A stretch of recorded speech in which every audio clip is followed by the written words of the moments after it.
edificaciones utilizando la madera. Este es un foro de retos y aplicaciones de la madera que se está realizando gracias a la alianza estratégica del Colegio de Ingenieros del Perú a través del Consejo Departamental de Lambayeque, con la participación activa del capítulo de Ingeniería Civil a cargo del ingeniero Marco Yarraqué, y la alianza con el Departamento de Normalización del CENCICO, responsable de la actualización y la difusión de las normas del Reglamento Nacional de Edificaciones. Para nosotros es sumamente grato tenerlos en esta noche. Esperemos que podamos aprovechar todos los más importantes criterios que se han utilizado en la actualización de esta norma.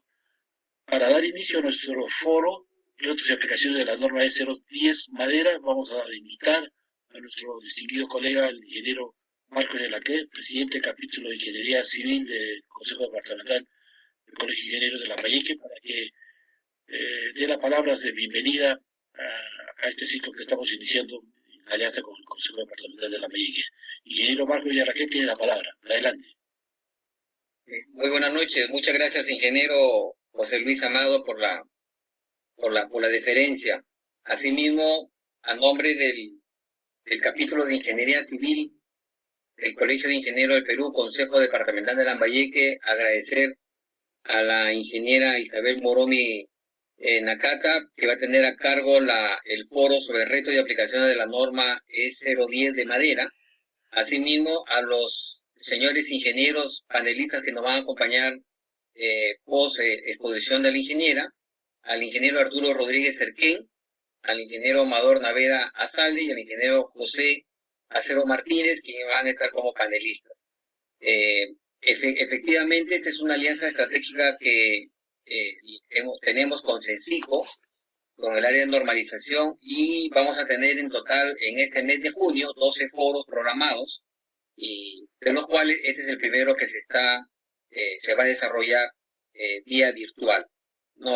Nuevamente agradecerles por su participación, también a los colegas ingenieros que están conectados a esta foro virtual, asimismo a todos los profesionales que de una u otra manera están relacionados con la agricultura. Bueno, sin más preámbulo, gracias nuevamente y cedo la palabra al ingeniero José Luis Amado para que continúe con el protocolo. Gracias. Muchísimas gracias, ingeniero Marcos Yarraqué, por su presentación y saludo. Y sin más preámbulo, vamos a iniciar la exposición de esta importante norma, y para eso vamos a presentar a la magíster de Ingeniería Isabel Moromi Nakata, a fin de que de sus palabras iniciales inicie su presentación. La exposición va a tener, el desarrollo del foro va a tener la siguiente estructura. Vamos a tener una exposición de hasta un máximo de 1 hora y 30 minutos de exposición central. Luego de esta exposición central a cargo de la ingeniera Isabel Moromi Nakata, vamos a tener un panel con la participación de los ingenieros, de destacados ingenieros que están desarrollando su profesión y la ingeniería en el departamento de la región de Lambayeque. Y también los participantes podrán de manera activa hacer preguntas, comentarios y observaciones a través del chat. El chat pueden dirigirlo de manera concreta y puntual, ya sea a la expositora central, así como también a cada uno de los panelistas. Las preguntas que se hagan en el chat van a ser los insumos para poder desarrollar también el panel. O sea, los panelistas pueden también utilizar parte de las inquietudes, de las preguntas que se plantean en el desarrollo del foro, de manera que atendiendo estas inquietudes, estas preguntas, se puedan resolver a través de su participación. Sin más preámbulos, le damos la más cordial bienvenida a la ingeniera Isabel Moromi Nakata, la magíster de Ingeniería, para que haga su presentación. Ingeniera Isabel Moromi tiene la palabra. Adelante.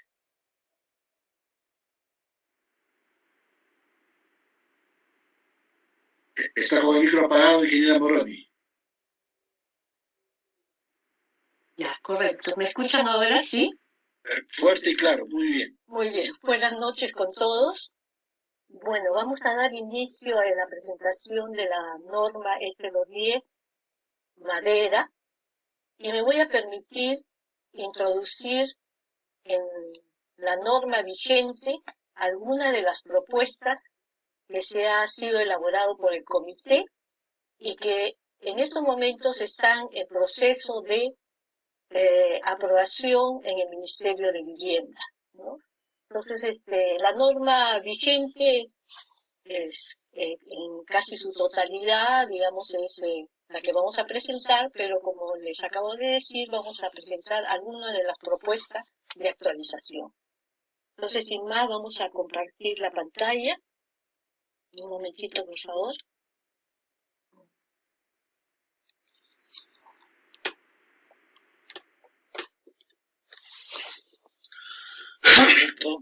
Un momentito, vamos a compartir. Un momento, por favor.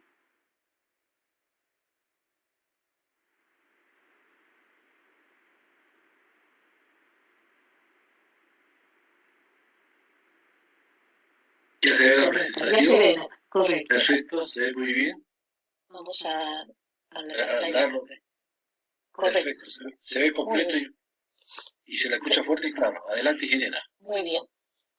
Entonces, como acá se menciona, vamos a presentar la norma vigente y algunas de las propuestas más importantes de la actualización que se ha preparado.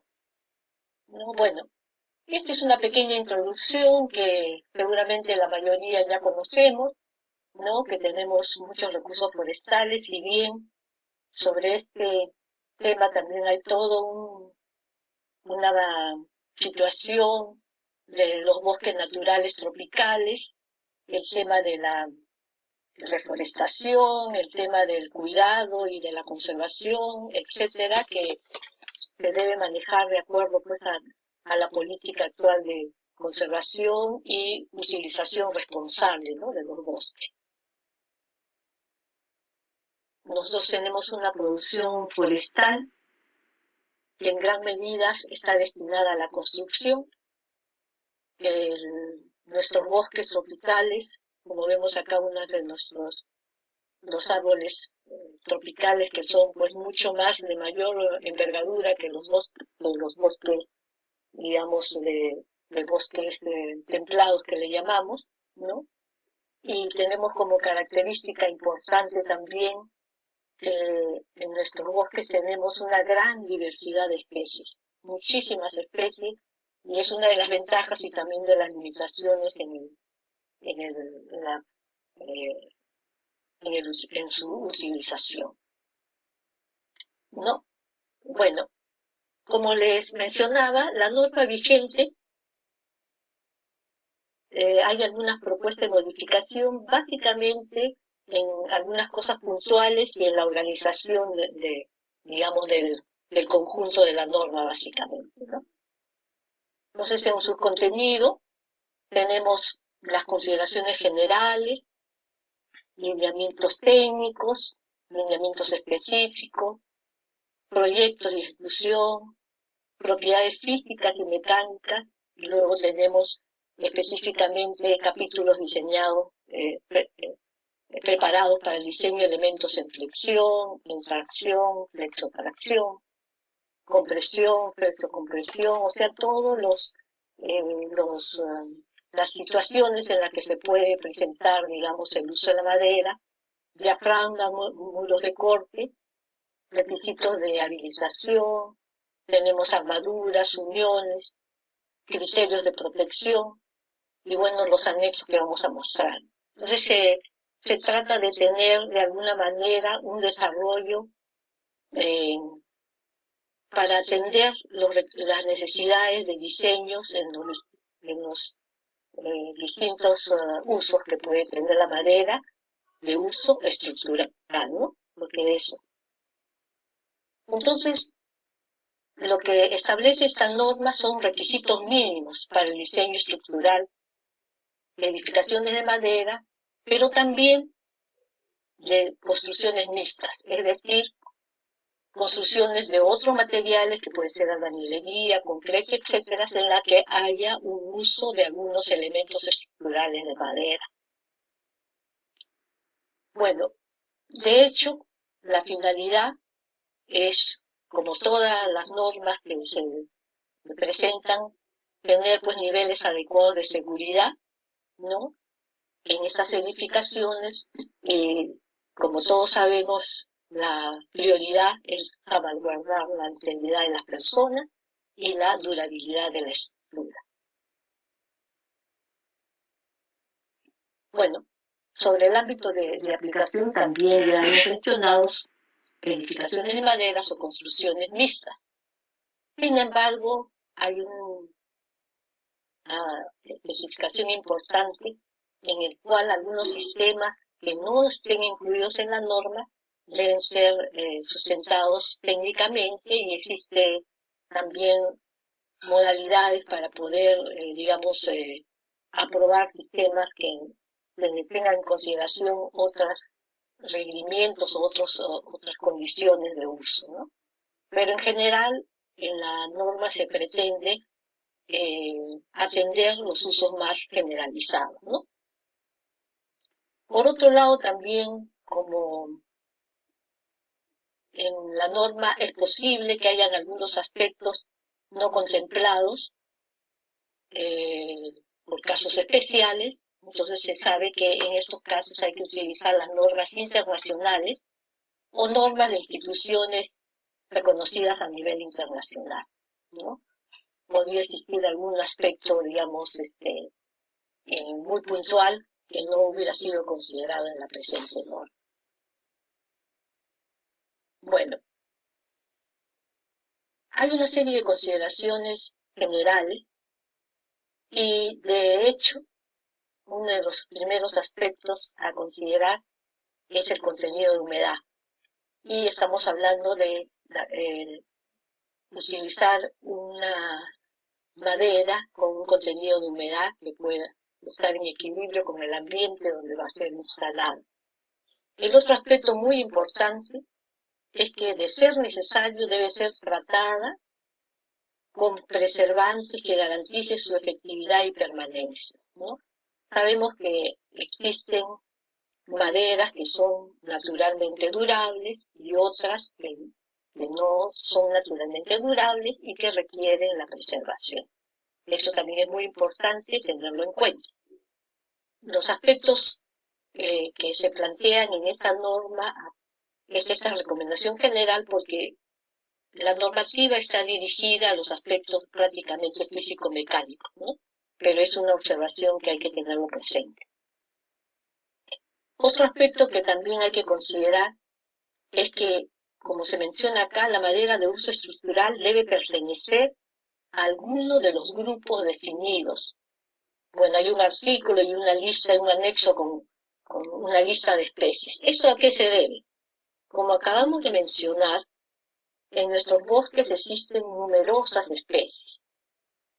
Y entonces, dentro de estas numerosas especies, no se han podido, en principio, estudiar todas. Entonces, lo que se han estudiado y se han podido conocer sus propiedades, se han agrupado en un sistema de agrupación que luego vamos a explicar, ¿no? Y entonces, las maderas que están autorizadas, por decir así, para ser utilizadas, están en un listado que se llama listado de especies agrupadas, ¿no? Como repito, hay tantas especies en nuestros bosques que a la fecha no se han estudiado todas. Por otro lado, tampoco todas son aptas para la construcción. Se dice que en los bosques tropicales existen alrededor de 2.500 especies, de los cuales hay un estimado de alrededor de 600 que se consideran que podrían ser aptas para la construcción, pero de esas 600, solo se han estudiado realmente una parte, ¿no? Y por otro lado también, las que se han estudiado son las que, llamemos así, existen en mayor volumen, o son las más, comercializadas, etcétera, y entonces esas han sido estudiadas y se han agrupado para su uso estructural en nuestro país. En estos momentos acá aparecen 25 especies que están agrupadas en la norma vigente. Tenemos 3 grupos, que después vamos a explicar cómo es la agrupación, ¿no?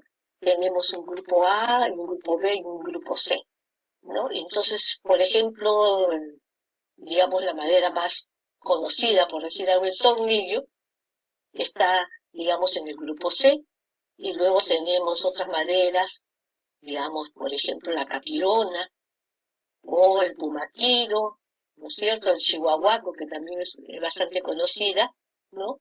Pues son especies que, de acuerdo a su comportamiento, están agrupadas en estos 3 grupos, de acuerdo a sus propiedades mecánicas y elásticas, ¿no? Después vamos a quizás ampliar un poquito más. Ahora, como les decía hace un momento, tenemos en la norma vigente un grupo A, B y C, ¿no? Hay una propuesta para incorporar un grupo D, ¿no? Que después se los voy a mostrar. Entonces, las del grupo A son las, llamemos así, las más resistentes, las B las medianas, y las C son las menos resistentes, pero con resistencia adecuada, pues, ¿no?, para su uso en la construcción. Y este otro grupo D, que son maderas de densidades menores, ¿no?, se considera que podrían ser también aptas para la construcción liviana, con poca exigencia estructural, ¿no? Entonces, eso es lo que se ha planteado para ser incorporada en la nueva actualización, que aún no está, digamos, aprobada oficialmente, ¿no? Estamos en espera de esa aprobación. Bueno, ahora, dice, debe cumplir los requisitos de la clasificación visual para uso estructural. Según nuestra norma, para el uso estructural, nosotros necesitamos, como acabamos de decir, saber de qué especie de madera estamos hablando. O sea, qué especie de madera vamos a utilizar en la construcción. Y de acuerdo a eso, podremos saber, como ustedes han visto en el cuadro anterior, a qué grupo pertenece, ¿no? Y después vamos a ver con la identificación de la especie y el grupo al que pertenece, vamos a tener un cuadro de los esfuerzos admisibles, ¿no? Pero, además, dice acá, debe cumplir los requisitos de la clasificación visual para uso estructural. ¿A qué nos referimos con eso? Nos referimos a que las maderas, las piezas de madera ya, las vigas o los elementos que vamos a utilizar como vigas o como parte de una columna, debe pasar por lo que se llama clasificación visual. ¿A qué se refiere clasificación visual? En algunos casos también en la norma aparece como clasificación visual por defecto. Eso quiere decir que para poder yo aceptarlo para uso estructural, tengo que examinar las vigas o la columna o la pieza que yo pienso utilizarlo por uso estructural y hacer una inspección visual. Esta inspección visual significa verificar, por ejemplo, que si tiene rajaduras, torceduras, que tiene muchos nudos, tienen nudos, digamos, lo que se llama nudo faltante, o sea, la perforación donde ha habido un nudo, y ese tipo de picaduras, ¿no? Entonces hay una norma de INACAL en la que se dice cuáles son los límites permisibles, ¿no? En cuanto a, como les decía, rajaduras, la ubicación, a torceduras, ¿no es cierto?, curvaduras, etcétera, distinto, o lo que se llama la fibra, no sé, fibras inclinadas, etcétera. O sea, defectos que pueden presentar las piezas. Entonces se tiene que hacer una inspección visual para decir esto es apto y estos otros no, ¿no? Ahora, ¿por qué es importante eso? Porque ustedes saben, nosotros estamos hablando de uso estructural. Y el uso estructural significa seguridad. Y por eso es que una pieza de madera, ¿no? Puede ser de la especie adecuada, pero podría tener, digamos, fallas, ya sea en el aserrado, en el secado, o defectos muy importantes. Y entonces nosotros no podemos arriesgarnos a utilizar una pieza en esas condiciones para un uso estructural, ¿no? Entonces, dos aspectos: identificación de la especie, clasificación visual, ¿no? Bueno, hay una serie de normas en cuanto a las dimensiones, etcétera, ¿no? Entonces, esto es lo que vamos a continuar. La norma, pues, es muy larga y entonces vamos a tratar de puntualizar los aspectos más importantes. Bueno, tenemos también, digamos, ciertas referencias a la madera laminada, ¿no? Que debe ser de la misma especie, ¿no? Hay unas limitaciones para el contenido de humedad de las piezas, porque como estas son encoladas, ¿no es cierto? Una gran diferencia de contenido de humedad puede significar, lógicamente, que se despegue y no pueda funcionar como una unidad, ¿verdad? Las colas deben ser resistentes a la temperatura y humedad. También se hace mención a los tableros de madera contrachapada, a los tableros de partículas y los tableros de fibra, ¿no? En el tema ya de los lineamientos específicos para diseño, nosotros acá en esta parte se menciona que los esfuerzos admisibles y los módulos de elasticidad son aplicables a la madera que cumple requisitos de la norma NTP, de la norma técnica peruana que ahora la maneja INACAL, ¿no es cierto? Madera cerrada, ¿no? Que hay una serie de requisitos y consideraciones, dimensiones y características, ¿no? Que se tiene que utilizar. Los métodos de diseño, en este caso de la madera, en nuestra norma, se trabaja con los esfuerzos admisibles, ¿no? Y considerando las cargas de servicio. Los criterios que vamos a tomar son criterios, que dice, de resistencia, rigidez y estabilidad. Y dice considerar el caso crítico.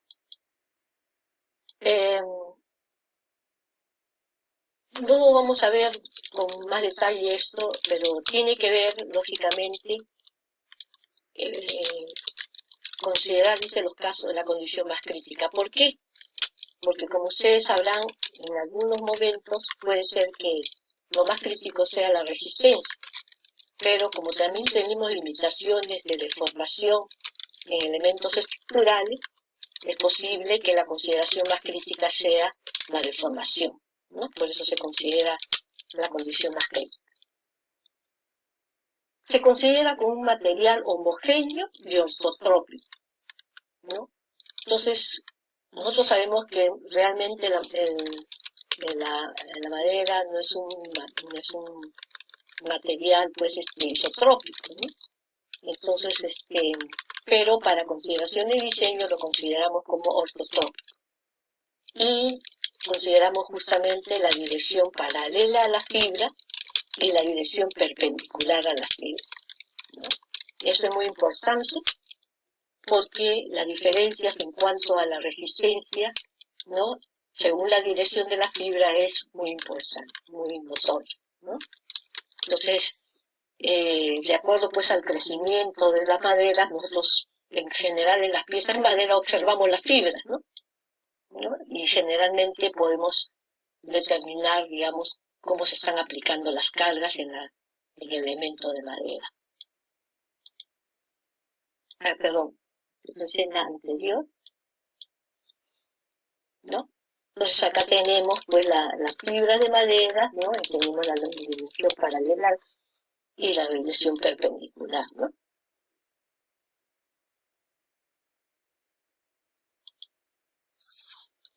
Entonces hablamos de los requisitos de resistencia. Entonces, los requisitos de resistencia estamos hablando, lógicamente, que los esfuerzos aplicados deben ser iguales o menores que los esfuerzos admisibles del material, ¿no? En los requisitos de rigidez hablamos de las deformaciones, ¿no es cierto? Y hablamos de las limitaciones que se establecen también en las normas, digamos, en las deformaciones o los desplazamientos, digamos, que se producen.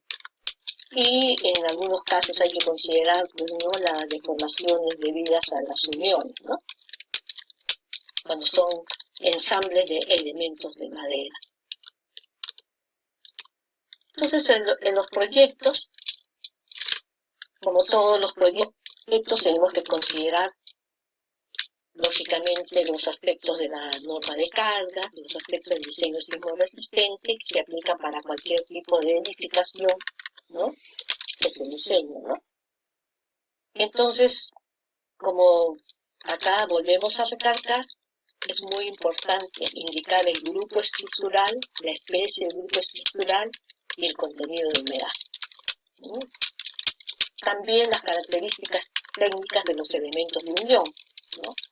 En la norma está, digamos, detallada. Después también vamos a ver las uniones clavadas y uniones empernadas. Pero sabemos que hay muchos otros tipos de uniones que no están detallados en la norma, que se permite usar y tienen que estar, lógicamente, sustentadas técnicamente, ¿no?, en cuanto a su diseño. Se ha considerado las clavadas y las empernadas porque son las más, digamos, comunes, ¿no? Después vamos a ver esto. Bueno, grupo estructural, contenido de humedad. Bueno, hay una recomendación de los criterios de coordinación modular, ¿no?, y lo que ya hemos recalcado, los requisitos de rigidez y resistencia. Entonces tenemos los grupos, la lista de las especies agrupadas, que ya las he mencionado, ¿no? Y aquí estamos mencionando, fíjense, que esto todavía también, como les digo, está en la propuesta, ¿no? La norma vigente solo considera maderas latifoliadas, ¿no es cierto? Las maderas latifoliadas son las maderas de los bosques tropicales. En la propuesta ya se están incorporando algunas especies coníferas, que son de bosques templados, ¿no? Y eso lo vamos a ver después también, ¿no? Les están las listas, la lista ya les mostré, la de las latifoliadas, y de las coníferas les mostraré posteriormente, porque no está en la norma vigente, sino en la propuesta, ¿no? Se menciona acá, dice, para el diseño estructural con otras especies no incluidas en el anexo 1, se debe cumplir lo siguiente. En especies latifoliadas, en función de la densidad básica y de la resistencia mecánica. Bueno, esta es la incorporación de nuevas especies. Como hemos dicho, tenemos, digamos, muchas otras especies que todavía no están incorporadas en la norma porque no se han estudiado, no se tienen los datos. Pero si, digamos, alguna persona, institución, quisiera utilizar otra especie, tendría que hacer los ensayos necesarios para que esa especie puedan ser incorporadas. Y entonces se requiere hacer ensayos, como acá se menciona, ¿no?, de vigas de madera de escala natural, y hay que ensayar, de acuerdo a la norma, por lo menos 30 vigas provenientes de por lo menos 5 árboles, ¿no? Entonces hay todo un detalle de cómo hacer esto, ¿no? Y la identificación botánica también es importante que se realice, ¿no? Porque sabemos que hay algunas maderas que, digamos, a la vista de una persona no experta, digamos, se puede pasar una por otra, como se dice, ¿no? Entonces se tiene que hacer una identificación por un especialista, ¿no?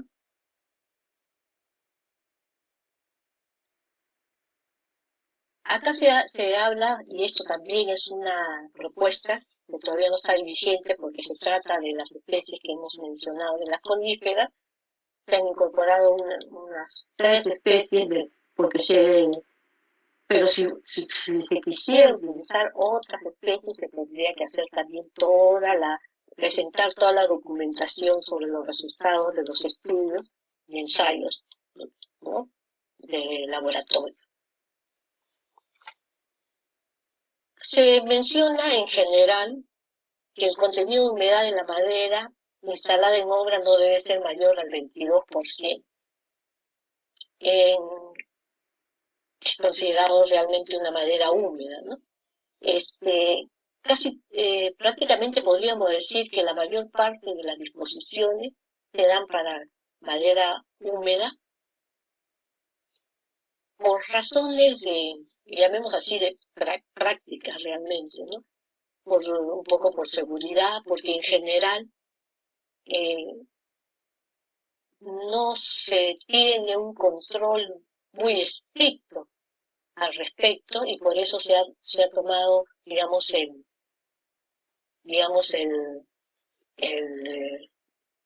con seguridad, digamos, ¿no? Porque en principio debería, como se ha mencionado, tener la madera realmente debería estar en equilibrio con el medio ambiente para evitar problemas, ¿no es cierto? Entonces, pero los valores que se presentan generalmente están considerados para madera húmeda, ¿no? Bueno, hay también acá se menciona la manera de cómo medir en obra, digamos, el contenido de humedad, que sabemos que no es tan exacto, ¿no? Pero, digamos, nos da un orden de magnitud y en principio tratar de hacer un ajuste con el método de la estufa, ¿no? Entonces acá se habla, por ejemplo, para determinar el muestreo del contenido de humedad de un lote de madera en obra, ¿no?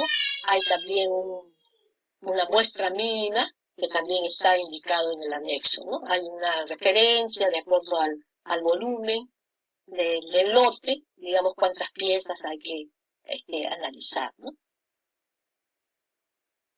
Entonces acá están los esfuerzos admisibles, hemos dicho, que se trabaja pues con esfuerzos admisibles, ¿no?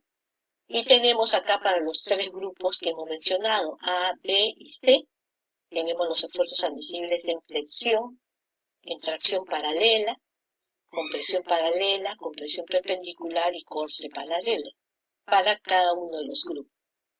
Eso quiere decir que si yo tengo una especie de madera que está identificada dentro del grupo A, yo utilizo todos estos esfuerzos que aparecen acá, ¿no? Y en B y en C sucesivamente, ¿no? Bueno, como ustedes ven acá, esto está dado en megapascales y como parece que en general a nosotros se nos hace difícil trabajar en megapascales, estamos acostumbrados a trabajar en kilogramos por centímetro cuadrado, bueno, se ha dejado esto entre paréntesis, ¿no? Porque digamos, formalmente deberíamos usar solo los megapascales, ¿no? Bueno, en el caso de esta madera conífera que es la propuesta, también hay una tabla que después te lo voy a mostrar, ¿no? Para las especies que han sido consideradas. Acá también hay una, digamos, atingencia que se da en donde se dice, para el caso de elementos donde exista una acción de conjunto, como en entablados, viguetas, correas, con espaciamientos no mayores de 60 centímetros, los esfuerzos admisibles se pueden incrementar en 10%, excepto, dice, en compresión perpendicular a las fibras, ¿no? Bueno, esto es realmente como entendemos nosotros perfectamente que no es lo mismo una columna aislada que un pie derecho de un panel, ¿no? Entonces, el trabajo de conjunto hace que se pueda reducir un poco ese factor de seguridad, si se quiere, ¿no? Porque es como dice, un trabajo en conjunto, ¿no? La falla de un elemento no es tan crítico como la falla de un elemento individual, ¿no? Y por eso se le permite, digamos, incrementar los esfuerzos en un 10%. Bueno, acá está un poco la tabla referente a las especies coníferas. Estas se han realmente, digamos, adaptado directamente de la norma americana. ¿Por qué razón? Porque digamos, nuestro sistema primero de clasificación visual y todo el sistema de, digamos, de clasificación que tienen estas especies son muy distintas y no se pueden incorporar directamente a las clasificaciones que tenemos. Entonces se ha optado por utilizarla de acuerdo a la normativa directamente que se utilizan en este caso particular, son especies americanas, ¿no? Como el pino del sur, ¿no? El Douglas fir y el abeto. Entonces, de estos tres es que se ha presentado toda la documentación sustentatoria de los esfuerzos que aparecen en, digamos, en esta tabla. Ahora, acá, perdón, esta tabla, me estoy dando cuenta que hay un error en esta tabla, que hay un, digamos, no, le pediría mejor no tomar en cuenta porque me acabo de dar cuenta que este cuadro tiene un error en su data, ¿no? Pero, solo para decirle que se tienen los datos, ¿no? Pero que en este caso los valores es una tabla que creo que tengo que pasarla nomás porque me acabo de dar cuenta que no está, digamos, no ha sido reemplazada con la corrección del error. Disculpen, más bien, solo para decirles que tiene, pero que la norma ya va a estar como debe ser, perdón. Disculpen por el lapsus de esa tabla. El módulo de elasticidad también se establecen dos módulos de elasticidad. En el caso de la norma se menciona el módulo de elasticidad mínimo, y también un módulo de elasticidad promedio. Y también esto tiene que ver justamente cómo se utilizan, ¿no? Igual con el caso que hemos hablado hace un momento, ¿no es cierto? El módulo de elasticidad promedio pues se usa justamente para, digamos, elementos en que tienen un comportamiento, digamos, de conjunto promedio, y para elementos, digamos, independientes se usa el mínimo, que lógicamente es más conservador, ¿no? Más para el lado de la seguridad. Y acá tenemos los valores de los valores E mínimo y E promedio, ¿no? También igualmente, ¿no? Para los grupos A, B y C. Lógicamente los promedios son mayores que los mínimos, ¿no? El mínimo es un valor más conservador. Y en este caso también está el de las coníferas, ¿no? Bueno, para el tema del diseño de elementos en flexión, esta norma, digamos, ha tratado de ser muy didáctica para facilitar, digamos, el uso de la madera, y ustedes van a apreciar ahora, están todos los pasos, cómo diseñar, y si se sigue cuidadosamente, se puede uno hacer el diseño de estos elementos con los conocimientos, lógicamente, de la ingeniería que tenemos todos, ¿no? Entonces,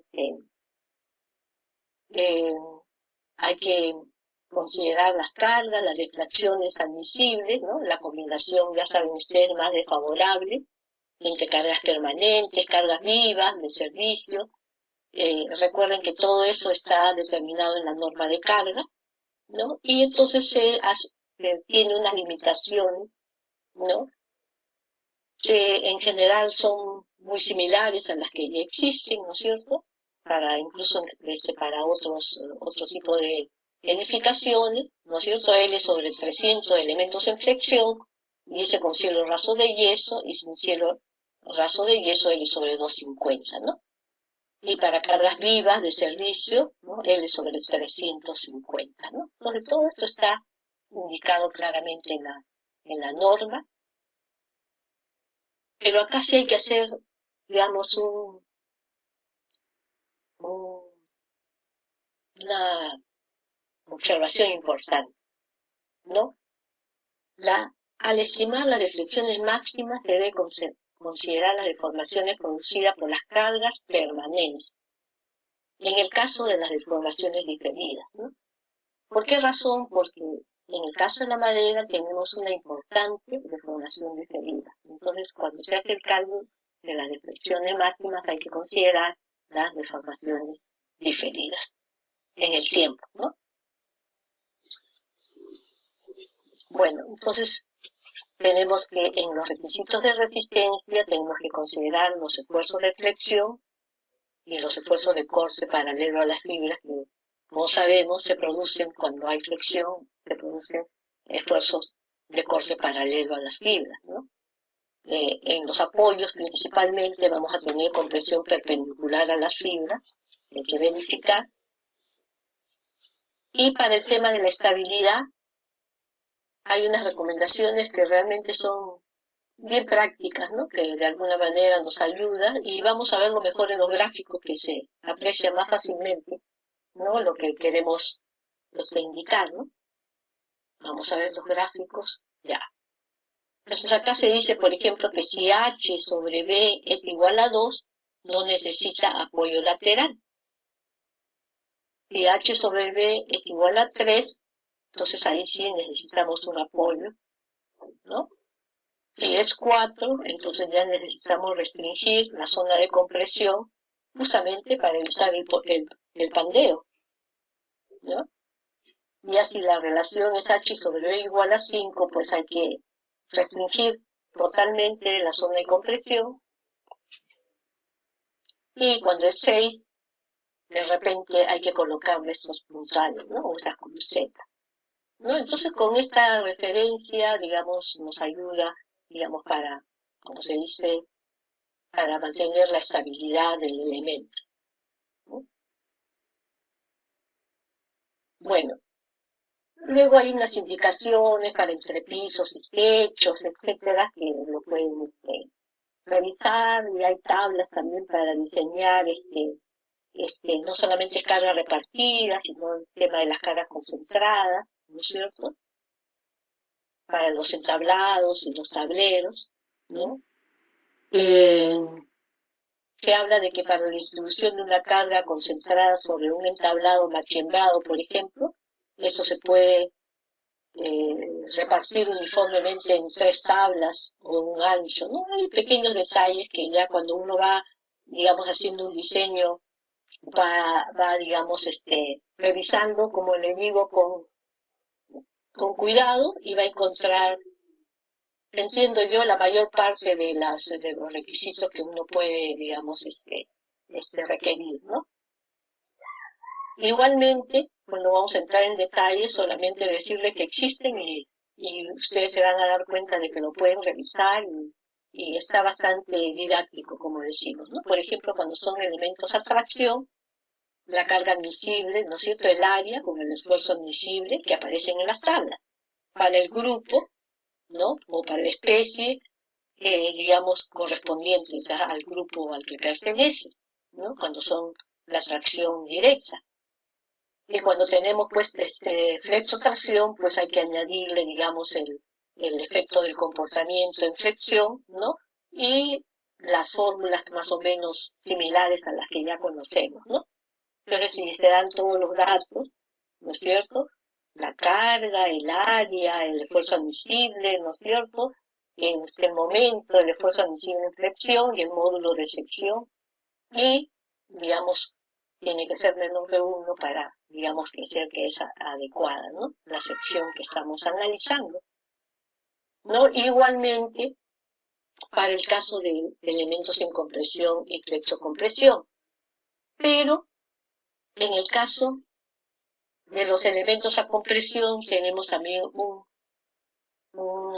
aspecto importante que es en realidad general también, pero que, digamos, hay que tenerlo presente, que es la longitud efectiva, ¿no es cierto? La longitud efectiva, que tiene que ver con la longitud teórica, como se dice acá, de una columna equivalente con articulaciones en los extremos, ¿no es cierto? Y entonces esta longitud tiene que considerarse las restricciones en los extremos o el grado de empotramiento, ¿no es cierto? Y bueno, ahí existe pues también una tabla que ahora vamos a ver. Acá hay una recomendación: en ningún caso la longitud efectiva será menor que la longitud real no arrostrada, ¿no? Y bueno, hay una serie de aspectos que hay que considerar, ¿no es cierto? Hay unos coeficientes de longitud, no vamos a revisar en detalle, ¿no? Hay unos cuadros en los que me dicen más o menos cómo son y cuáles son los elementos, digamos, que los factores que vamos a tomar para determinar la longitud efectiva, ¿no? De acuerdo pues a la situación en cada caso, ¿verdad? Y entonces hacemos una clasificación de las columnas, ¿no? Que después vamos a ver para qué nos va a servir, ¿no es cierto? Decimos cuál la columna es corta, intermedia o larga, ¿no? Como ya sabemos, de hecho sabemos que una columna corta prácticamente estará sometida a una compresión prácticamente pura, ¿no? En realidad con columnas intermedias o largas va a haber un efecto de pandeo, y entonces hay que trabajarlo como si estuviera en la flexocompresión, ¿no? Y entonces, lo que sí es importante que se habla es que las columnas largas, ¿no? Cuya relación de vertices es mayor que C y menor que 50. Eso quiere decir que no se debe utilizar columnas o elementos cuya relación de vertices sean iguales o mayores que 50, ¿no? Porque ya realmente sería muy crítico, ¿no? Y entonces igualmente hay para las columnas circulares,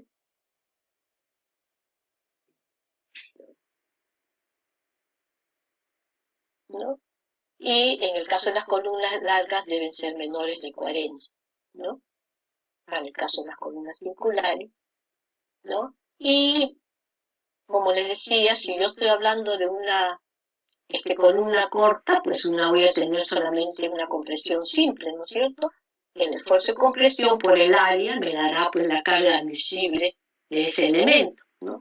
Y así es intermedia, hay una fórmula en la que ya se consideran las vertientes, ¿no?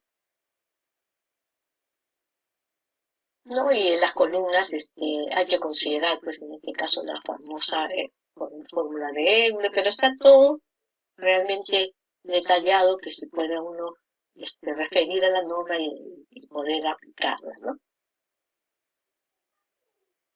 Y para el caso de la flexocompresión, igualmente ya sabemos que hay que aplicar, digamos, las fórmulas correspondientes, ¿no? Bueno, este es el valor de la fórmula crítica, ¿no? Luego tenemos aquí, por ejemplo, elementos de sección compuesta, ¿no es cierto? Hay también, digamos, la manera como hacer elementos de sección compuesta, ¿no? Se dan algunas recomendaciones de preparaciones, longitudes, etcétera, ¿no? Espaciamiento, como dice, entre piezas, largo de los tacos, etcétera, ¿no? Y también las cargas admisibles y, digamos, el control de la longitud efectiva, ¿no es cierto? Como ya sabemos, en las dos direcciones, dependiendo de cómo esté, en el eje X o en el eje Y, de acuerdo a que no son totalmente simétricos, ¿no? Hay que considerar en cada caso y tomar, por lógico, el más desfavorable. Bueno, ya hay detalles. Luego tenemos los muros de corte. Como sabemos, los muros, prácticamente es como una especie de panel o entramado que tiene pie derecho, solera, superior, inferior, riostras y también, llamemos así, elementos, digamos que de cierre, ¿no es cierto? Que pueden ser, no sé, tableros, madera machembrada, etcétera, que nos da la rigidez del panel, y ese panel es el que debe estar preparado para resistir las fuerzas de corte, es decir, las fuerzas, digamos, horizontales, ¿no es cierto? Las fuerzas de sismo y también las fuerzas de viento, ¿no? Entonces, los muros de corte, que también pueden ser diseñadas, ¿cierto? Bueno, no vamos a también entrar en los detalles propiamente, pero están ahí los que ya tengan interés en ver el detalle lo pueden encontrar ahí, ¿no es cierto? Y hay también, por acá, algunos creo, en la norma, esto aparece, digamos,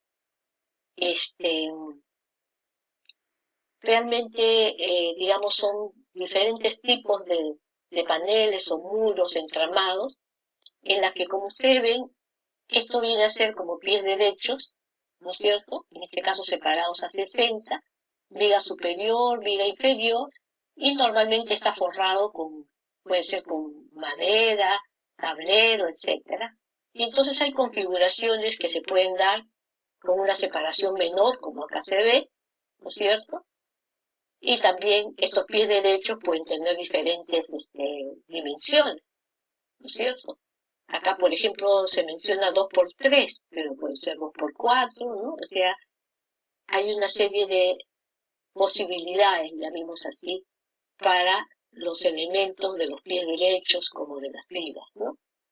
Tenemos otras configuraciones con diagonales, ¿no? Separaciones de 40, de 60, ¿no? Pero son formas como podemos hacer los muros, los paneles, ¿no? Y lógicamente cada uno de estos tienen digamos, un estimado de los esfuerzos que se consideran admisibles, ¿no? Y bueno, algunos detalles, etcétera, ¿no? Y existen en la norma también algunos datos referentes a los esfuerzos estimados de acuerdo a cada tipo, ¿no? Cada tipo de configuración. Tenemos acá algunas prácticas de habilitación, de madera, recomendaciones, perforaciones, rebajos, las tolerancias que deben tener, ¿no? Y para distintos detalles, ¿no? Que, digamos, ¿no? Por ejemplo, ¿no? Acá hay un gráfico que esto está extraído también de referencia quizás acá vale la pena justamente mencionar, porque este es un documento que viene del estudio del Acuerdo de Cartagena, ¿no? El manual de diseño de madera, ¿no? En donde se hizo esos estudios hace ya, parece mentira, muchísimos años, ¿no? Que fue la base para esta norma, ¿no? Entonces y bueno, recomendaciones para la provisión, digamos, de almacenamiento, transporte, ¿no? Y montaje también, ¿no? También tenemos detalles de armaduras, ¿no? Cómo considerar, digamos, el análisis de las barras de las armaduras, las fuerzas axiales, cuando hay compresión, por ejemplo, si la viga superior de un pedal está sometido además a las cargas de las viguetas o de las correas, ¿no? Entonces están también indicados acá, ¿no? Como hacer los cálculos, ¿no es cierto? La estabilidad, etcétera, de las armaduras, ¿no? Como son generalmente, ¿no? Como digo, tenemos que pasar más o menos rápidamente porque, a ver, tenemos 35 minutos, ¿no? Entonces hay todo un capítulo sobre uniones. Como ya les adelanté, principalmente dentro de la norma aparecen las uniones clavadas, que son las uniones, digamos, más comunes y más utilizadas, sobre todo en el caso de las construcciones livianas, ¿no? Entonces hay todo un capítulo sobre uniones que vamos a ver ahora, que existe una tabla en donde nos indica cuál es la carga admisible por clavo, de acuerdo pues a la longitud, al diámetro, etcétera, ¿no? Y ya también a la configuración, ¿no? Entonces, todas esas indicaciones están en las normas. Vamos a ver algunos gráficos donde se puede ver mejor lo que estamos hablando, ¿no? Por ejemplo, nos indica cuando digamos, el clavado es, como ven acá, perpendicular, cuando es, en este caso, en una de las piezas paralela, ¿no es cierto? O cuando es en forma diagonal, ¿no? O cuando es un doble, una unión doble, ¿no? Entonces, para cada uno de los casos están, como ustedes ven acá, los valores, los factores que se toman en cuenta, ¿no? Por ejemplo, si la tabla aparece con los valores de este tipo, un clavo así, ¿no? Entonces, si yo voy a tener, por ejemplo, en una unión doble, entonces el valor que aparece en la tabla debe multiplicarse por 1.8.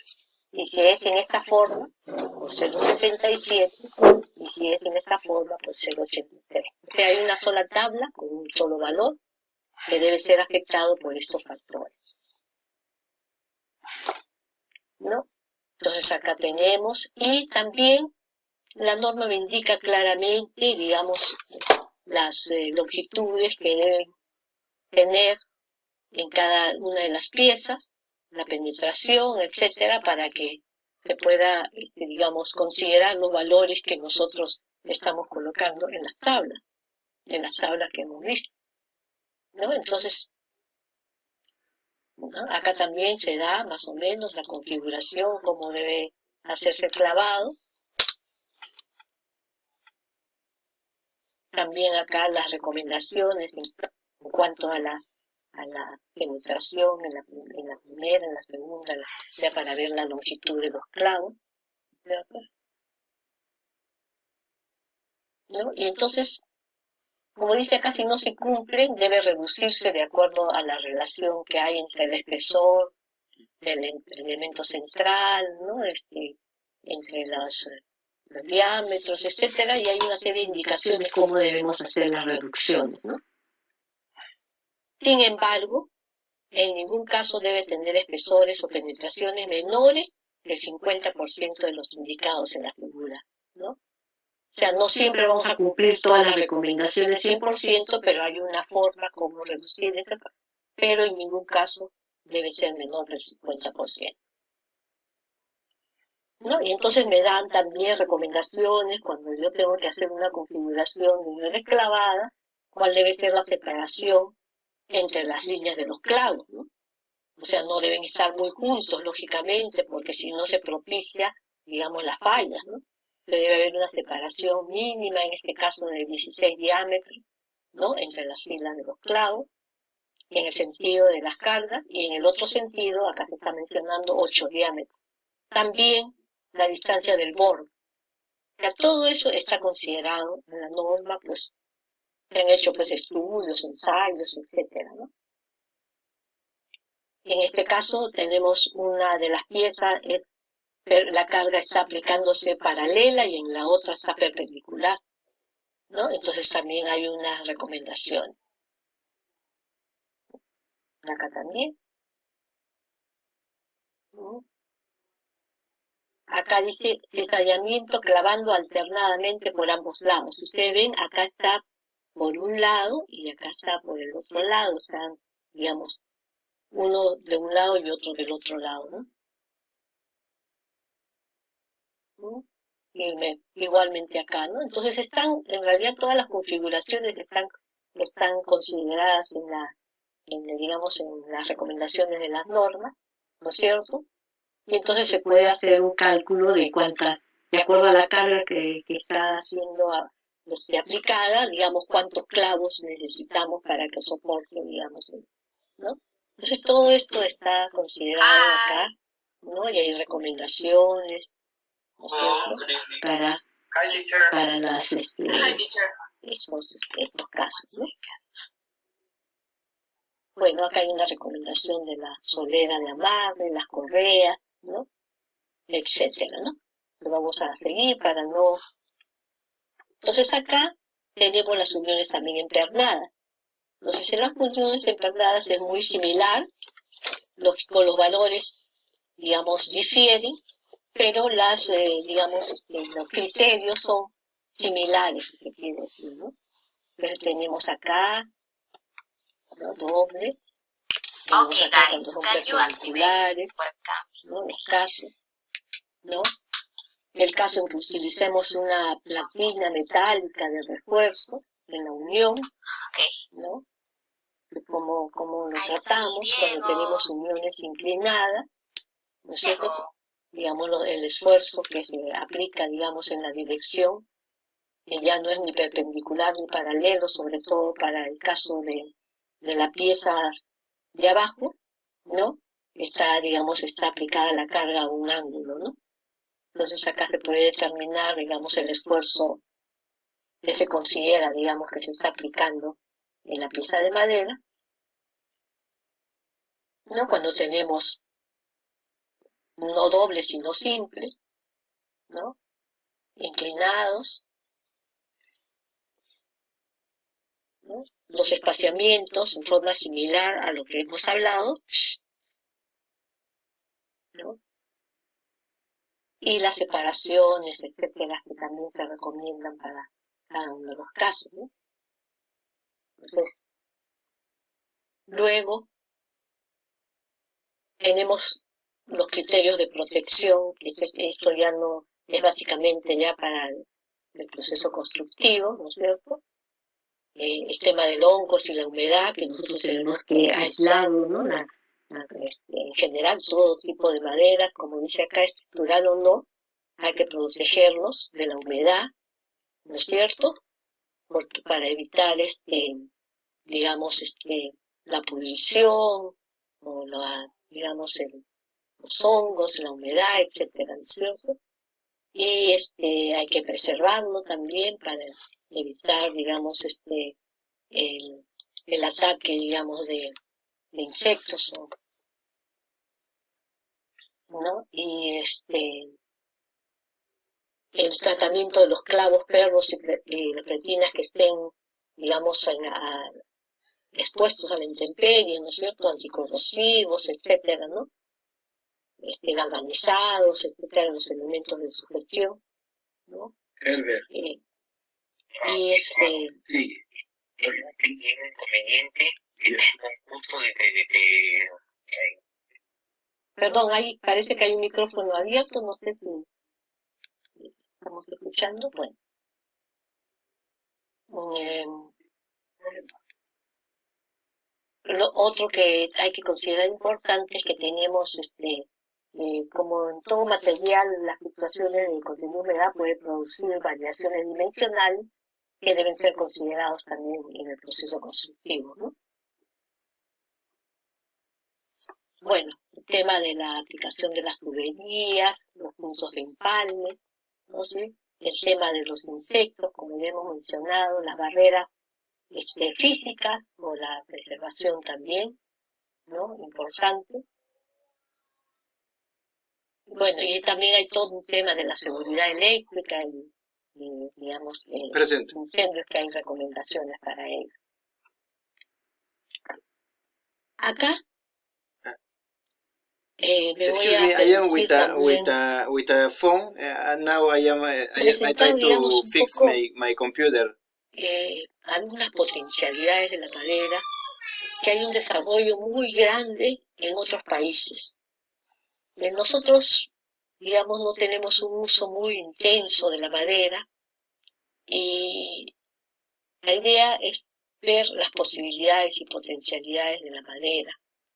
Entonces acá me he permitido mencionar, digamos, algunos productos de madera que se utilizan en otros países, en el que hay un uso más intenso de madera en diferentes formas y en una forma mucho más masiva, si se quiere, ¿no? Entonces hay todo unas posibilidades de desarrollo que actualmente no existen en nuestra industria maderera, ¿no? Y también, por otro lado, el otro aspecto que quizás no he mencionado, pero que es muy importante, que es, aparte de la promoción de la reforestación y del manejo responsable de los bosques, hay también el otro tema importante que desarrollar, que es la industria de la madera en el país, que es muy limitado todavía, ¿no? Pero que podría desarrollarse mucho más, ¿no? Tenemos esta madera laminada, ¿no? diferentes tipos, ¿no es cierto?, de productos, también laminados, ¿no?, digamos, de diferentes formas, ¿no? Con el desarrollo de los adhesivos hay muchas posibilidades ahora de trabajar con elementos de mucho mayor envergadura, de mucho más longitudes incluso, ¿no? Y por ejemplo, este es digamos, uno de las cosas que se están utilizando también, vamos a ver en otros países, mire que es una madera laminada, digamos, como acá se ve, pero son paneles de gran tamaño, ¿no?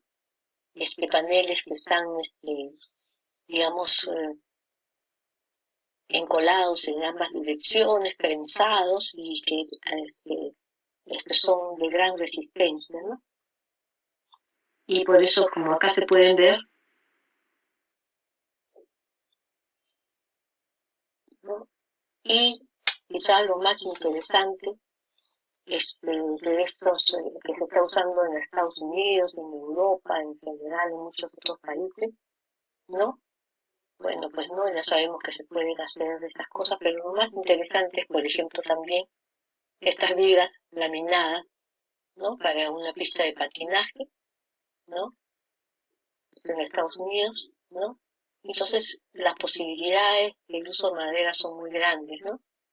Necesitamos, por supuesto, que hayan empresas que puedan desarrollar esta producción,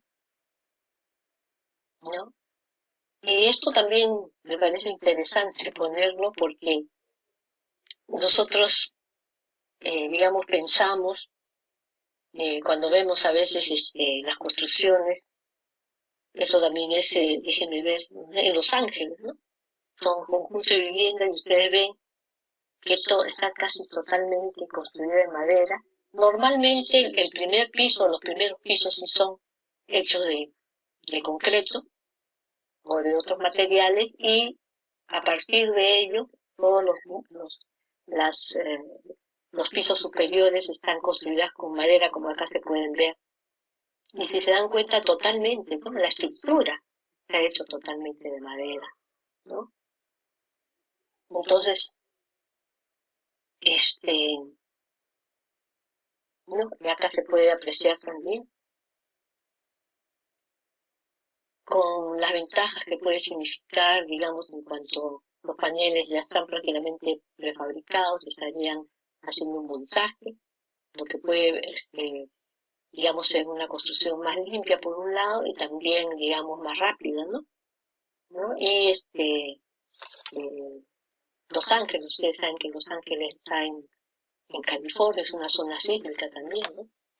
Entonces, en cuanto a seguridad, en cuanto a... Y también van a ver, no sé si tengo acá una lista terminada, en cuanto a posibilidades de acabados. Bueno, esto no es, ¿no? Esto es un ensayo hecho en Japón en una mesa vibradora, ¿no? Que se le hizo, se menciona acá que tras 14 eventos sísmicos de buena intensidad, de gran intensidad, digamos, esta edificación prácticamente no sufrió ningún daño, ¿no? Entonces, bueno, y bueno, esto también representa, porque es un templo, se dice, del año 710, patrimonio histórico mundial, una pagoda hecha de madera también, ¿no?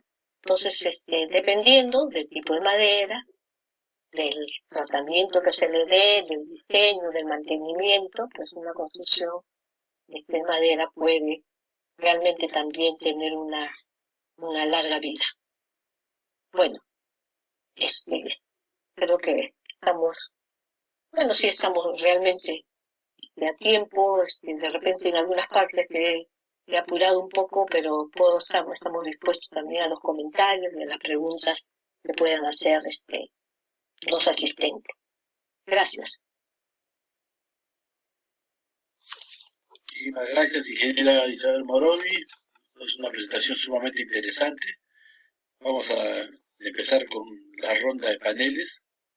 En esta oportunidad teníamos 3 invitados, pero desafortunadamente uno de los colegas ha tenido dificultades para poder ingresar. Vamos a darle la más cordial bienvenida a los panelistas que están presentes en esta noche. Vamos a ver, está con nosotros el ingeniero, en primer lugar, el ingeniero Amador Naveda Azalde. Él es magíster en Ingeniería Civil de la Pontificia Universidad Católica del Perú. Es docente principal de la Universidad Nacional Pedro Ruiz Gallo de la ciudad de Chiclayo. Y ejerce la ingeniería en la zona norte del país. Ingeniero Amador Naveda, muy buenas noches, le damos la bienvenida para su intervención.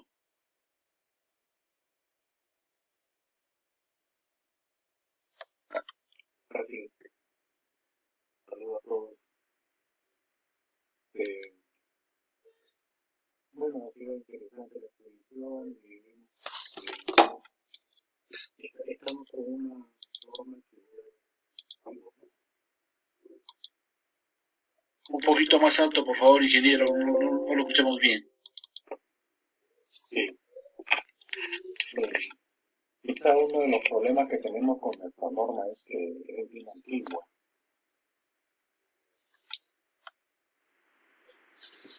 Falta quizá actualizar un poco el estado de conocimiento, sobre todo que tenga un peralte más allá de las proporciones que indica la norma, porque cada unos peraltes podría usarse otros más altos, donde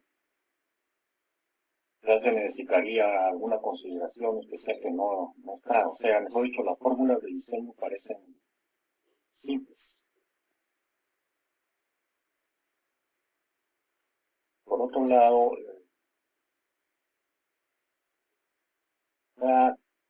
era necesario también, a través de la norma, el uso de trajes de conexión que permita la mayor facilidad en las uniones y más eficiente. Que muchas veces lo que determina el funcionamiento de los elementos resulta siendo el espacio disponible para las conexiones.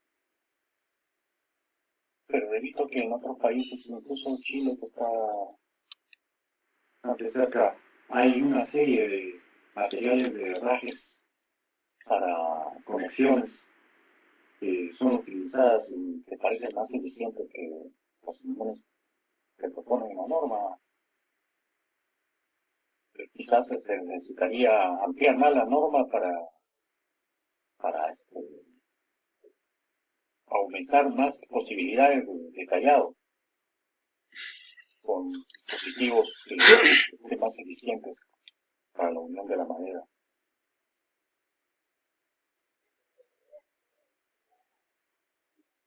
Eso sería por ahora, ¿no? Bien, listo, muchas gracias, ingeniero. Le damos la palabra al ingeniero Isabel Moromi para que comente y responda. A ver, estamos de acuerdo, ingeniero. Por ejemplo, en el caso que ha mencionado, y yo también lo he mencionado, de que hay muchos otros sistemas de uniones, de elementos y accesorios que no están considerados en la norma. Lo que inicialmente la idea era, sabemos que en nuestro país se utiliza poco la madera. Entonces la idea era un poco promover el uso, digamos, en edificaciones que realmente son de pocos requerimientos, digamos, estructurales, ¿no? Realmente, ¿no? Y eso no significa que no se permita utilizar todos los elementos que puedan ser susceptibles de utilizarse digamos, en la construcción, ¿no? De acuerdo, pues, al sustento que sea necesario, incluso en la misma exposición he indicado que, digamos, se puede utilizar normas internacionales o normas extranjeras en los casos en los que no haya una disposición específica en la norma, ¿no? Entonces eso no está vedado, por si acaso, ¿no? sea, es correcto lo que usted dice.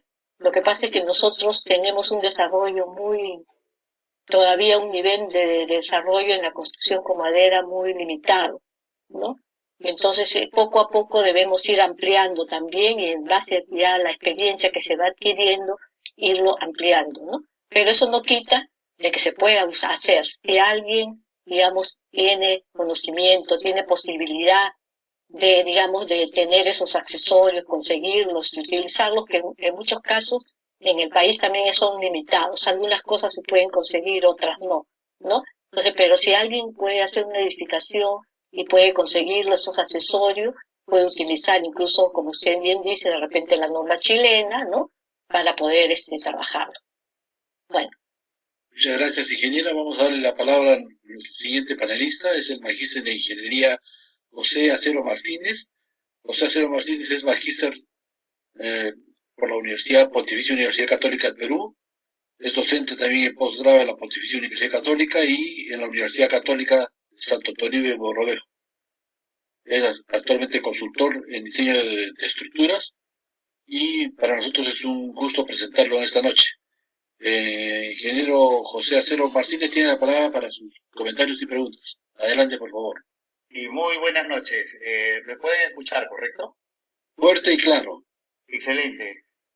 Agradecerle a la ingeniera Moromi por su presentación, ¿no? Y por hacer este aporte tan importante, digamos, que ha sido la norma de 010, que obviamente es un proceso todo esto para poder actualizar y estar también acorde a los estándares internacionales. Yo tengo varias preguntas, ¿no? Por ejemplo, algunas de ellas referidas también a las que se han hecho o que se están desarrollando en el chat. Por ejemplo, en cuanto al control de calidad, por ejemplo, ¿no? Por ejemplo, el contenido de humedad de una madera existente, ¿no? ¿Cómo se podría medir? Y si de repente, yo sé que no hay normativa nacional, pero de repente referirme a alguna extranjera, ¿no? Por ahí leyendo que había encontrado un aparato que se llamaba hidrómetro, que podía medir el contenido de humedad de una madera, ¿no?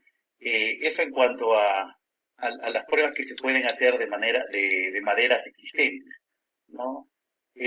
Otra es también acerca de cómo poder conocer el nivel de grado de infección de una madera, qué tanto está infectada por agentes biológicos, ¿no? ¿Hay alguna prueba o ensayo que se puede hacer? También una curiosidad, siempre a mí me han preguntado qué profesional identifica la especie de la madera y su denominación científica, ¿no? Obviamente los civiles un poco más lo ven desde el punto de vista de diseño o clasificación o denominación, ¿no?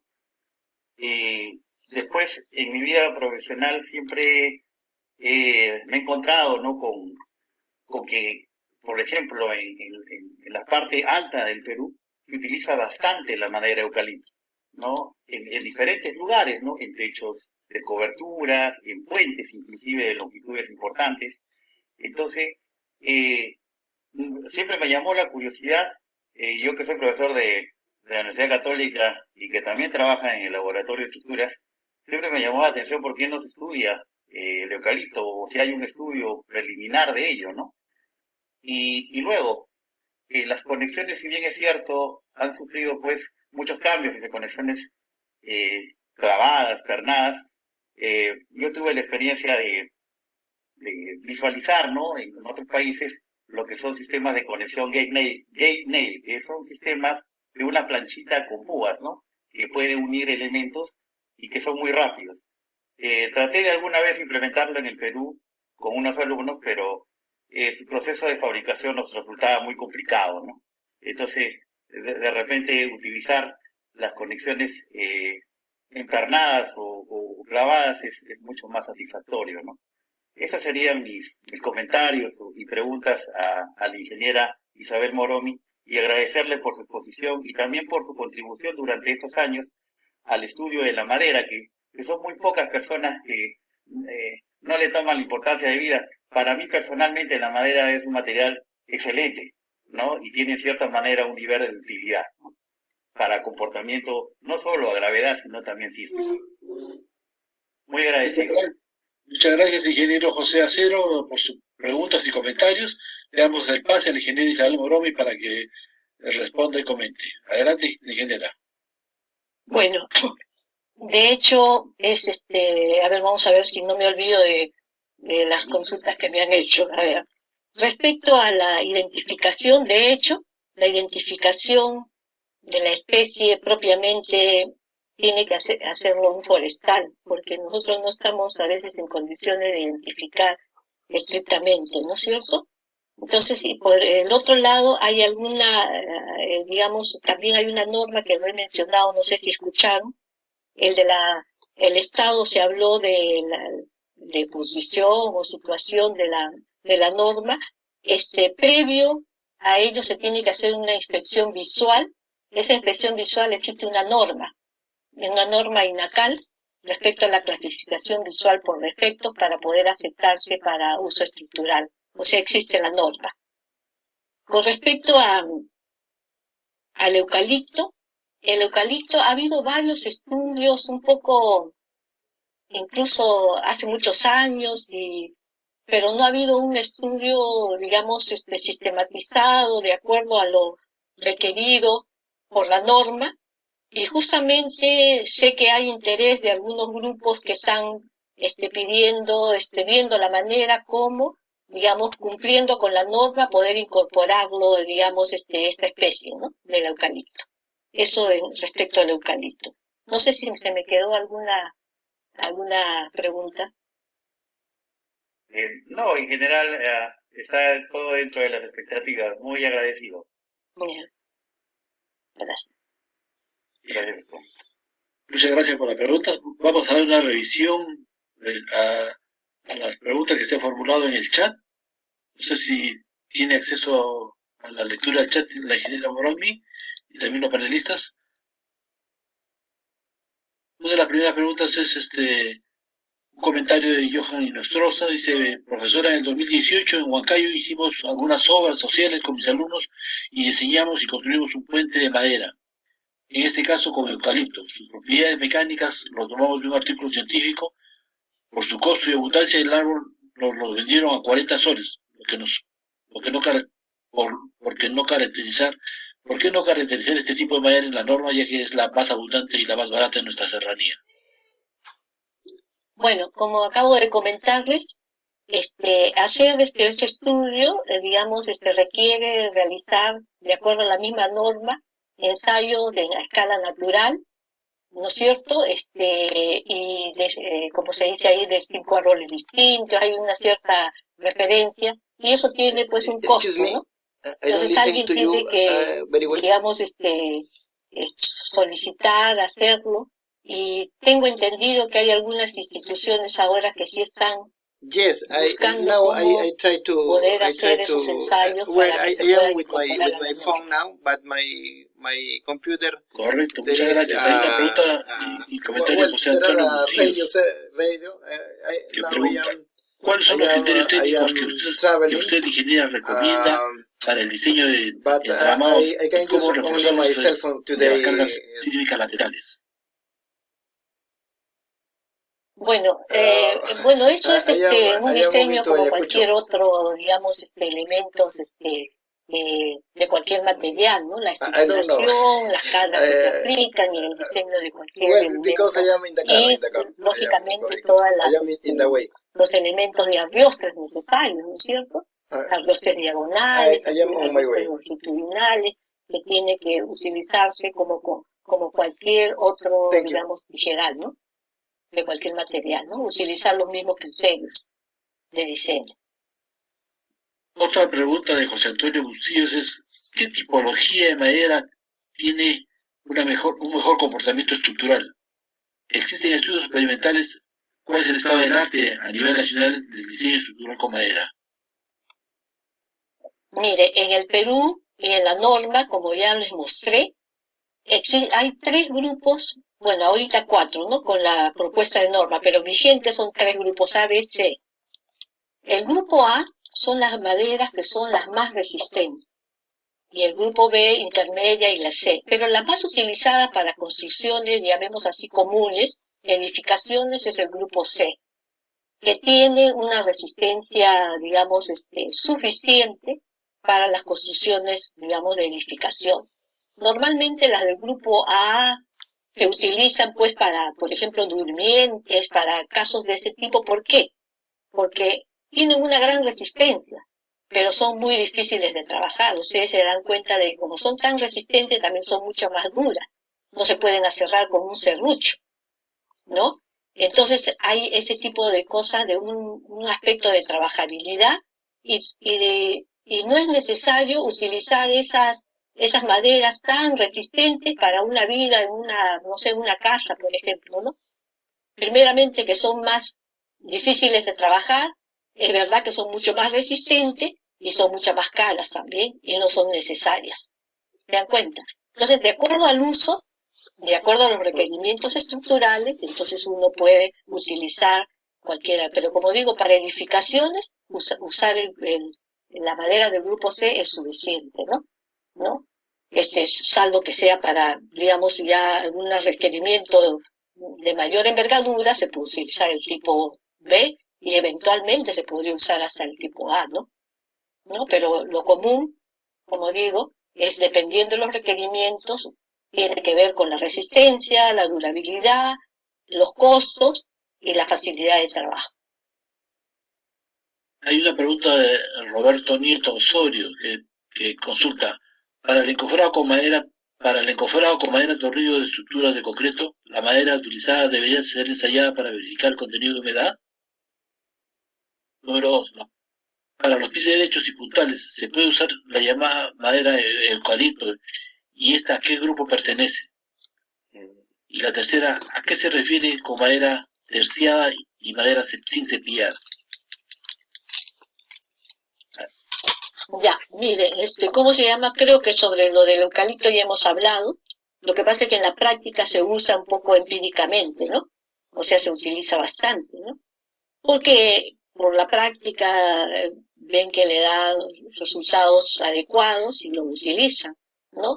Y hay también estudios que se han hecho, pero como les decía, no hay un estudio sistematizado de acuerdo a los requerimientos de la norma para poder incorporarlo a la norma, y eso está en pendiente, llamemos así. A ver, eso es en cuanto a lo del eucalipto. Sobre el tornillo, todas las maderas que se utilizan en encofrado, que se podrían utilizar en encofrado, normalmente se trata de que digamos, evitar digamos, la absorción del agua, ¿no? Entonces normalmente a veces se les coloca una película, ¿no? Más bien para que primeramente tampoco no absorbe el agua y tampoco no se pegue, ¿no? Entonces eso tiene que ver ya con el procedimiento constructivo que se utilice, ¿no? Para el tratamiento de la madera para el encofrado, ¿no? No sé si contesta su pregunta o... Hay una pregunta de David Loaiza Santos. Dice, sobre el tema del contenido de humedad de la madera para puertas y ventanas, ¿es igual hasta un 22%? ¿Por la ubicación de la obra influye en el contenido de humedad? Por supuesto. En general, para cualquier, digamos, uso de la madera, tiene que ver con el lugar, ¿no? Con el lugar donde nosotros, porque tiene que haber un equilibrio con el medio ambiente, ¿no?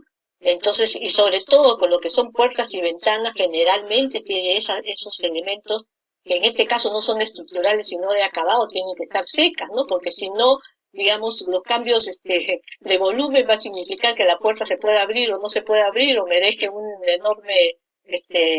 enorme abertura, ¿no? Entonces, en caso de puertas y ventanas y elementos así como muebles, eso se tiene que utilizar la madera seca, ¿no? Hay una pregunta de Daile Contrado, dice, para edificaciones existentes de más de 30 años, ¿qué ensayo sugiere para evaluar la integridad estructural, considerando que está ubicada esta infraestructura en una zona de lluvias estacionales? Fíjense, en esos casos de construcciones antiguas, es bien delicado, porque dependiendo hay maderas que se han conservado durante muchos años en buen estado, pero muchas veces no es así. Se detecta en muchos casos. Lo primero, yo pienso que antes de hacer ningún ensayo, lo primero es hacer una inspección muy detallada, porque muchas veces esas maderas ya están totalmente a veces apolilladas, ¿no? Y entonces si están ya en un grado de deterioro muy grande, probablemente haya perdido gran parte de su capacidad resistente y realmente ya no, ni siquiera sería, digamos, necesario de repente, digamos, ensayarlos, ¿no? Pero sí cuando en aparente, digamos, buen estado, sí es importante hacer algunos ensayos, de repente si son muchas días, hacer algún muestreo para poder ver en qué estado se encuentra, digamos, sobre todo cuando parece estar bien, ¿no? Porque cuando ya están definitivamente deterioradas, ya muy apiladas, se ve que han perdido masa y está totalmente, digamos, ya en un estado que no es, digamos, adecuado, ¿no? Hay otra pregunta sobre el tema del fuego. Dice, frente al ataque del fuego y la humedad como riesgos críticos para la madera, ¿qué procesos constructivos de revestimiento de muros, coberturas y demás especificaciones técnicas me recomendaría aplicar? Bueno, en cuanto a la humedad, ya hemos dicho que hay que tratar de aislarlo, ¿no? De hecho, aislarlo y protegerlo de la humedad, cualquier elemento, digamos, de protección que lo realice, ¿no? Hay distintos sistemas para poder protegerlos con más o menos grados de protección. En cuanto al fuego, el tema del fuego también es una cosa bien importante, de hecho. Hay también, digamos, formas, ya sea no solamente, digamos, con barreras o con protecciones para, digamos, reducir la propagación del fuego. Pero también hay una cosa que se sabe, pero que en cierto modo a veces es difícil de aplicar. Si nosotros hubiéramos visto las normas, incluso las normas peruanas muy antiguas sobre la madera, indicaban, por ejemplo, que si una sección de madera tenía, por decir algo, no sé, 4x4, ¿no? Entonces se consideraba que debería tener, digamos, 1 pulgada más alrededor de la pieza, porque en caso de fuego, está demostrado, incluso en ensayos de laboratorio, se carboniza todo del exterior y luego que se forma esa costra de fuego, digamos, se detiene, ¿no? Porque se impide el paso del oxígeno. Y si la sección interna es estructuralmente suficiente, mantendría su capacidad resistente, ¿no? Ahora, ¿por qué digo que es difícil aplicar? Porque lógicamente eso significa un mayor costo, porque tenemos que hacer secciones mayores, ¿no? Entonces, por eso es que en algunos casos especiales, digamos, una protección es, digamos, tener una sección mayor, ¿no? Pero si hay otras alternativas, como digo, hay elementos de recubrimiento que son retardantes, digamos, de la propagación del fuego, ¿no? Y también hay el otro tema de las barreras físicas para impedir, digamos, que se propague, ¿no? Entonces hay una serie en cuanto al diseño propiamente de los elementos para poder, digamos, colocar elementos de repente cortafuegos o para poder confinar, digamos, si es que se produce algún elemento, ¿no? De fuego, ¿no? Entonces, eso sí depende ya del diseño, que tiene que ir de la mano con el diseño arquitectónico incluso, ¿no? Una consulta, Gerardo Alarcón comenta, ¿habrá algún planteamiento de mapeo de madera según los grupos de especies en la experiencia nacional? Sí, eso es lo que ya hemos indicado, ¿no? En la norma existe un listado con especies con nombre científico, incluso el nombre común, que están agrupados en los grupos A, B, C, y ahora en la propuesta también hay un grupo D, ¿no? Eso quiere decir que esas especies que están identificadas ya han sido, digamos, catalogadas dentro de esos grupos. Si hubiera, como ya hemos mencionado, otra especie, habría que hacer el estudio, que estamos hablando igual que en el caso del eucalipto, ¿no? Para poder, de acuerdo a la misma norma, establecer los valores en cuanto a las cargas y a los módulos de elasticidad para poder clasificarlo en algunos grupos. Una vez clasificado, ya está, digamos, catalogado dentro del grupo A, B o C correspondiente y se puede usar toda digamos, los valores que aparecen en la norma, ¿no? Una pregunta de Andrés Arseno es respecto al... ¿Cuáles han sido los cambios más significativos de la antigua norma E102 con la actual E010? Ya, en principio los aspectos principales yo diría que, digamos, no ha habido un cambio tan significativo.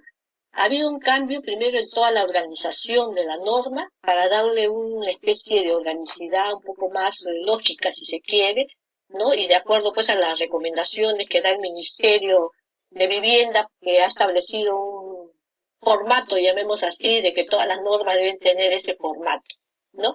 Luego hay el tema de la incorporación de estas especies coníferas, la incorporación de algunas especies en un nuevo grupo estructural, ¿no?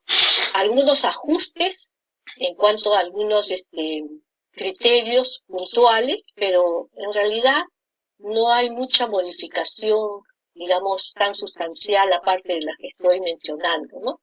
Como han dicho algunos de los que han intervenido, hay pues seguramente muchas cosas que mejorar en la norma, pero como les mencionaba, siendo la experiencia y la práctica en estos temas dentro del país todavía, digamos, estamos, como podríamos decir, casi iniciándose a pesar de tantos años que ha habido de estos estudios, pero como no hay un uso todavía amplio de este material, entonces se considera que se está, digamos, colocando las cosas de manera bastante simple para que sea fácil de utilizar, ¿no? Fácil de aplicar la norma.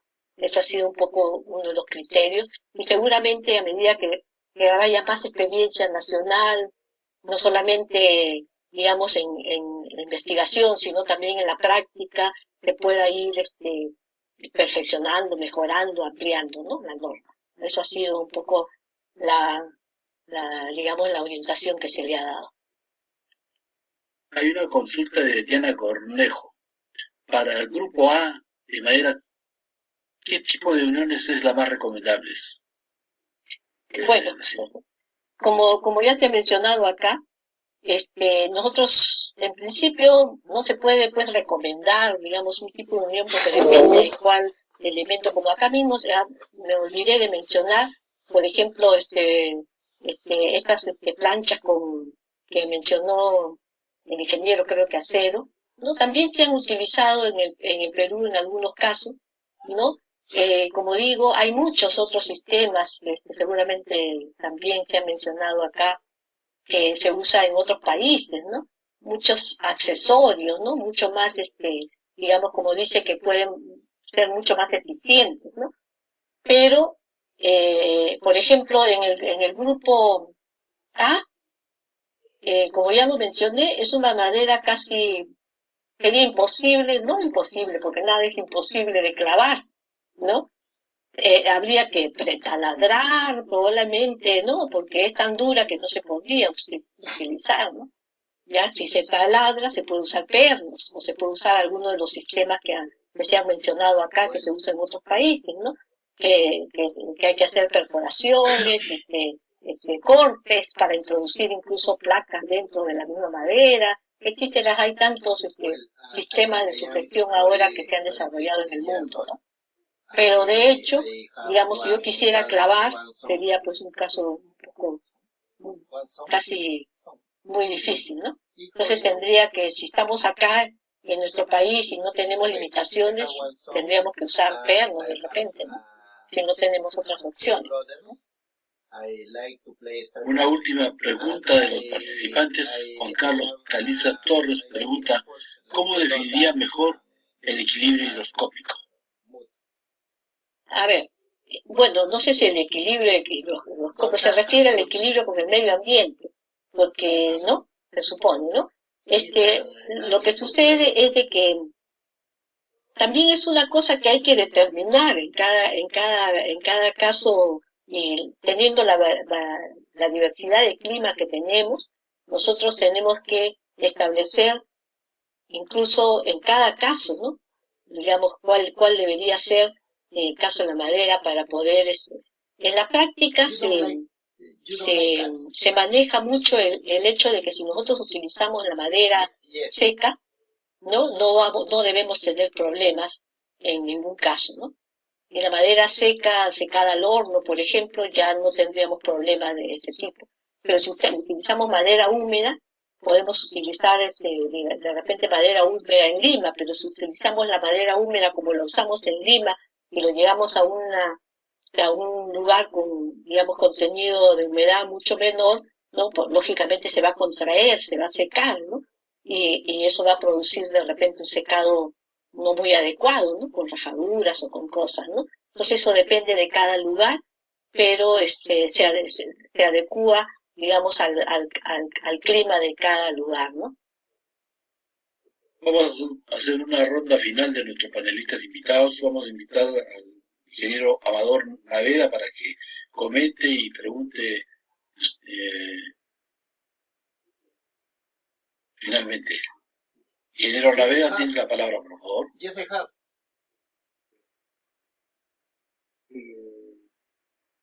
Los detalles que I don't play the data. o mucho en lo que es la ocupación de And las more, maderas and es que I está invented ligado name.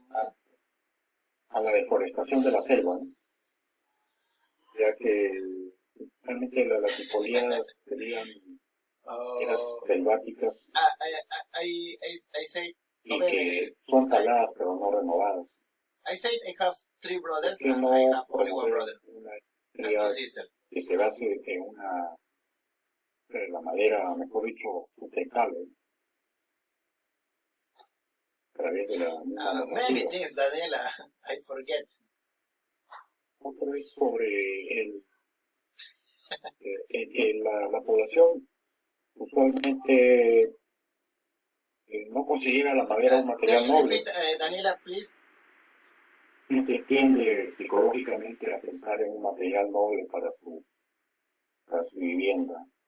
Una de las razones sería justamente lo que estábamos hablando de la sensibilidad al fuego. Quizá hay alguna investigación sobre lo que se refiere a la impregnación de la madera con alguna sustancia que impida que sea posible, ¿no? O que pueda combustionar. Otro sobre un comentario que vi por ahí sobre cómo reforzar los paneles para fuerzas hídricas. Que el mejor reforzamiento es cuando los paneles son contraatacados, ¿no? Eso permite viene a ser una pieza bien rígida y resulta bastante ligera. Y hay bastante longitud de perímetro para la fijación del contraatacado, de tal manera que resulta más seguro en lo que se refiere a que se vayan a despegar los bordes, porque hay bastante espacio para unirlos. Y más bien la cuestión está en la forma de calcular ese contraatacado, ¿no? Que no aparece en una normativa de cómo calcular la resistencia de la chapa del contraatacado o la necesidad de uniones. Mejor dicho, el dimensionamiento de los conectores, ¿no?, a lo largo de los bordes del contraatacado. Eso sería lo que... Muchas gracias, ingeniero Amador Naveda, por sus preguntas. Le damos la pase a la ingeniera Moromi. Adelante, ingeniera. A ver, en el tema de la sostenibilidad, es cierto, es correcto lo que menciona el ingeniero. Justamente también se está la incorporación, por ejemplo, de las coníferas en la norma también está también orientado a promover, digamos, la reforestación también con esas con especies de ese tipo, ¿no? Para poder tener bosques sustentables, ¿no? Y promover plantaciones, ¿no? Porque eso también sería una manera de hacer digamos, evitar como dice, o limitar la deforestación, ¿no? En cuanto a los, a ver,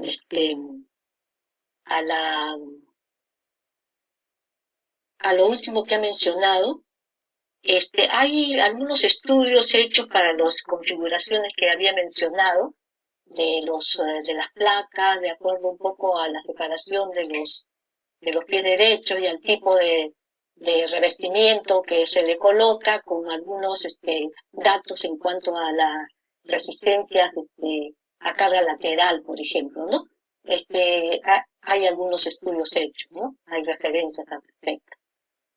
Luego, a ver, si me hace recordar cuál otra era la reforestación, el tema de los paneles.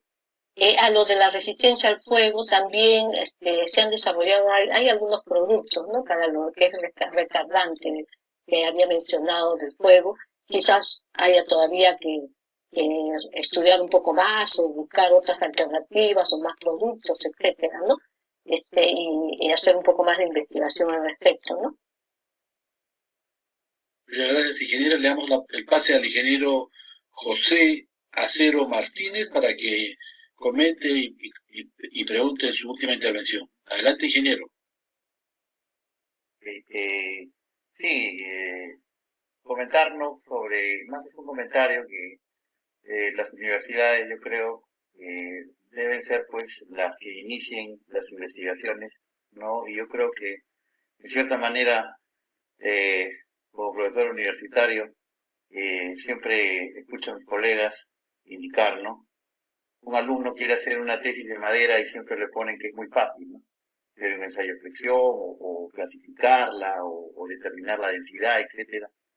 Pero el punto no es tanto a que sea fácil o no, yo creo que es para poder reconocer las propiedades mecánicas de un material y poder utilizarlas, ¿no? De acuerdo, obviamente, a su abundancia o a su cantidad de producción, ¿no? Y eso era como un comentario, ¿no? Y también, otra cosa importante también es los sistemas de arrastramiento que tienen las viguetas, ¿no? Las viguetas de techo, ¿no? Para mí en ese aspecto es importante porque también en cierta manera evita vibraciones, ¿no? Vibraciones en el propio techo cuando uno camina, ¿no? Entonces, si las dimensiones de la vigueta, digamos, sean de 5 por 25 o un pie de repente de altura, siempre va a generar pues una especie de vibraciones, y creo que el sistema de considerar una superficie que arrostra la viga y el sistema en X que uniría estas viguetas sería una de las mejores soluciones, ¿no? Eso sería todo mi comentario al respecto. Ingeniera Moromi, sus palabras y comentarios finales. Bueno, yo lo que quisiera decir es que realmente nosotros, como tenemos poca, llamemos así, cultura general respecto a la madera, al uso, digamos, prácticamente, tenemos también un poco, mucho que desarrollar también, no solamente en la producción, como se está hablando, en la producción, en la forestación, en las plantaciones, como ya también lo dije, en la industria, porque uno de los problemas que tenemos es que, como alguien mencionó, yo creo que con justa razón, si yo como ingeniero civil me voy al depósito digamos, a querer comprar una madera, como no soy forestal, tengo un poco de temor que no saber, digamos, qué madera estoy comprando y qué me dicen, ¿no? Entonces, ese aspecto, por ejemplo, que es muy importante en la comercialización, el que venga identificado, ¿no? Y eso también en otros países lo hacen. Nosotros no lo tenemos y es una también limitación. Entonces también tenemos que promover a nivel de industria, además de comercio, otros aspectos vinculados justamente al uso, ¿no? No solamente el manejo de los bosques, sino también la industria, el comercio, ¿no? De tal manera que nosotros como ingenieros civiles que no somos forestales, podemos comprar la pieza de madera que esté con su sello y que diga tornillo, pues, de 15% de humedad, y entonces nosotros lo compramos con toda confianza. Y es también una de las limitaciones, ¿no? Entonces son aspectos que hay que considerar. Entonces es un problema que tenemos que atacar desde varios frentes para que se pueda promover este material que, como bien se ha dicho, es muy versátil y es un recurso que puede ser realmente bien manejado, un recurso renovable, ¿no? Eso es lo que podría decir. Muchas gracias. Muchísimas gracias. Un agradecimiento especial por el especial encargo de la ingeniera Ana Torre Carrillo, a los que han integrado el panel en esta noche, al ingeniero Amador Naveda Azalde, al ingeniero José Acero Martínez, al decano, al presidente del capítulo de Ingeniería Civil, el ingeniero Marco Yarlaque, por su participación y empeño en la organización de estos foros, y de manera muy especial a nuestra distinguida ingeniera Isabel Moromi Acata, que es miembro y presidenta del comité S010 Madera. Eso ha sido todo por ahora. Nos vemos el día de mañana con otra difusión de una norma importante. Muy buenas noches. Gracias por su participación. Buenas noches.